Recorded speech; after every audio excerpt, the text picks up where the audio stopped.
Assalamualaikum warahmatullahi wabarakatuh. Saya Nadia Putri dari Perbankan Syariah E. Di sini saya akan menjelaskan materi mengenai kesehatan bank. Kesehatan bank adalah kemampuan suatu bank untuk melakukan kegiatan operasional perbankan secara normal dan mampu memenuhi kewajibannya dengan baik dengan cara-cara yang sesuai dengan peraturan perbankan yang berlaku. Secara sederhana, bank yang sehat adalah bank yang mampu menjalankan operasinya dengan baik. Kesehatan bank menjadi kepentingan semua pihak terkait, baik pemilik, pengelola atau manajemen, dan masyarakat pengguna jasa bank. Bank wajib menjaga tingkat kesehatannya sesuai standar yang telah ditetapkan oleh Bank Indonesia, selaku pembina dan pengawas bank. Penilaian tujuan kesehatan bank adalah untuk menentukan apakah bank tersebut dalam kondisi yang sehat, cukup sehat, kurang sehat, atau tidak sehat. Bagi bank yang sehat agar tetap mempertahankan kesehatannya, sedangkan bagi bank yang sakit untuk segera mengobati penyakitnya. Tujuan penilaian kesehatan bank adalah sebagai tolak ukur bagi manajemen untuk mengetahui apakah pengelolaan bank dilakukan sejalan dengan asas-asas perbankan yang sehat, prinsip kehati-hatian, dan sesuai dengan peraturan Bank Indonesia, peraturan OJK, dan peraturan perundang-undangan yang berlaku. Tolak ukur untuk menetapkan arah pembinaan dan pengembangan bank, baik secara individual maupun untuk menunjang perbankan nasional secara keseluruhan.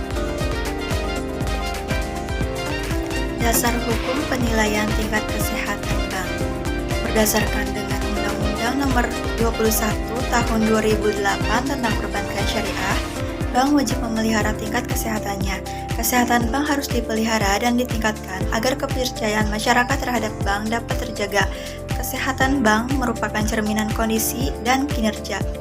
Berdasarkan Peraturan Otoritas Jasa Keuangan Nomor 8 Tahun 2014 pada Pasal 1 Ayat 6 tentang penilaian tingkat kesehatan bank umum syariah dan unit syariah menyebutkan, tingkat kesehatan bank adalah hasil penilaian kondisi bank yang dilakukan berdasarkan resiko termasuk resiko terkait penerapan prinsip syariah dan kinerja bank.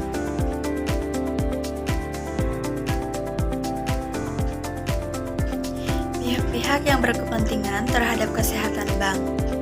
Kesehatan bank merupakan kepentingan semua pihak yang terkait, karena kegagalan perbankan akan berakibat buruk terhadap perekonomian.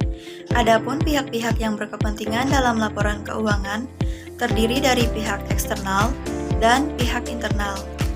Pihak internal terdiri dari dua, yaitu yang pertama pihak manajemen, berkepentingan langsung dan sangat membutuhkan informasi keuangan untuk tujuan pengendalian, pengoordinasian, dan perencanaan suatu perusahaan. Dan yang kedua itu pemilik perusahaan. Dengan menganalisis laporan keuangannya, pemilik dapat menilai berhasil atau tidaknya manajemen dalam memimpin perusahaan.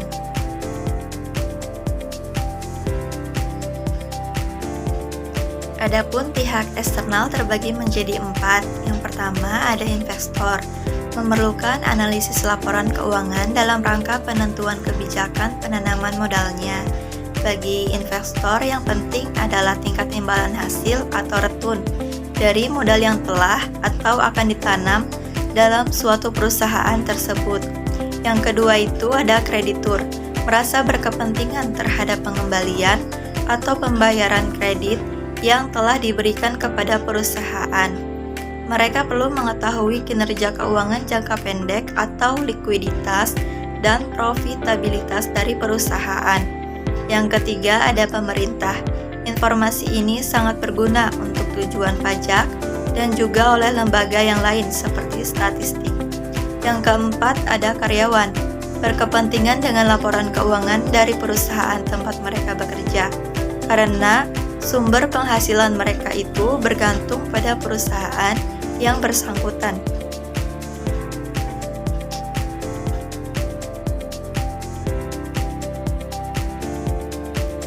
Faktor penilaian kesehatan berdasarkan metode CAMEL. Metode CAMEL merupakan sistem penilaian pengawasan untuk menilai kinerja suatu bank secara keseluruhan. Pendekatan ini pertama kali digunakan oleh Lembaga Pemeriksaan Keuangan Federal Amerika tahun 1979. Secara umum, menggunakan sistem penilaian yang diatur dalam Peraturan Bank Indonesia Nomor 6 10 PBI 2004 yang dikenal dengan metode CAMEL, yaitu terdiri dari kapital, aset quality, manajemen, earning, dan liquidity. Analisis CAMEL berusaha menginformasikan hubungan antar akun pada laporan keuangan yang mencerminkan kinerja keuangan dan hasil operasional perbankan pada aspek kapital atau modal, aset quality atau kualitas aktiva, manajemen, earning atau pendapatan, dan likuiditas. Pengukuran dilakukan menggunakan rasio-rasio keuangan yang relevan untuk menggambarkan kelima aspek tersebut. Metode CAMEL yang pertama, kapital atau modal. Penilaian faktor ekuitas meliputi penilaian kecukupan modal sendiri dan kecukupan pengelolaan modal yang sesuai dengan kategori, ukuran, dan kompleksitas usaha bank. Yang kedua ada aset quality atau kualitas aktiva. Rasio kredit bermasalah atau NPL atau tingkat pemulihan yang dicapai mencerminkan efektivitas dan efisiensi penerapan strategi kredit. Bank Indonesia telah menetapkan NPL sebesar 5%. Jika bank bisa menjaga rasio kredit bermasalahnya di bawah 5%, potensi keuntungannya pun lebih besar.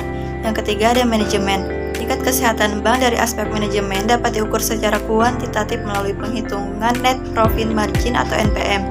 Kegiatan manajemen suatu bank yang mencakup manajemen umum, manajemen risiko, dan kepatuhan bank yang mempengaruhi perolehan laba, dan NPM dihitung dengan membagi laba bersih dengan pendapatan operasional. Yang keempat ada earning atau pendapatan.